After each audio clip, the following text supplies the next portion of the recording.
월드 이 브리핑입니다. 먼저 중국입니다. 중국이 사실상의 기준금리인 대출 우대금리 LPR을 예상대로 동결했습니다.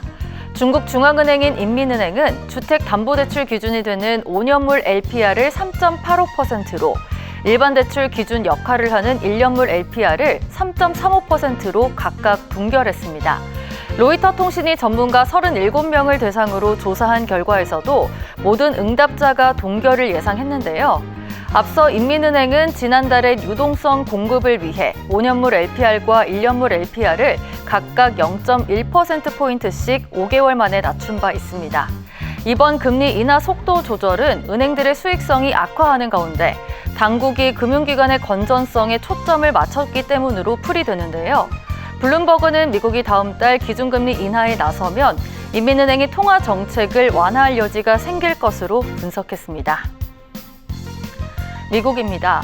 공화당 대통령 후보인 도널드 트럼프 전 대통령이 미국 대표 철강기업 중 하나인 US 스틸에 일본 매각을 막겠다는 기존 입장을 재확인했습니다. 트럼프는 펜실베이니아주 요크의 노동자들에게 일본이 미국산 철강을 사는 것을 막겠다고 다시 한번 강조했는데요. 트럼프의 이 발언으로 현지 시간 19일 US 스틸의 주가는 6% 가까이 하락했습니다. US 스틸은 트럼프의 발언과 달리 성명을 통해 일본 제철과의 거래에 전념하고 있다고 밝혔는데요. 일본 제철은 지난달 트럼프의 당선에 대비해 트럼프 정권의 마이크 폼페이오 전 국무장관을 고문으로 영입한 것으로 전해졌습니다. 세르비아입니다. 세르비아에선 리튬 채굴에 반대하는 시위가 계속되고 있습니다. 리튬은 배터리 생산에 필수적인 원료인데요. 세르비아의 24억 달러 규모의 자다르 광산 개발 계획이 가동되면 유럽 리튬 수요의 90%를 충당할 수 있게 됩니다.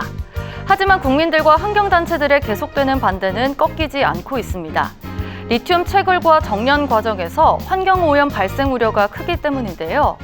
세르비아에는 환경오염으로 인한 사망자 수가 인구 10만 명당 175명으로 유럽 국가 가운데 1위를 기록하는 등 환경 문제에 대한 민감도가 올라가고 있습니다.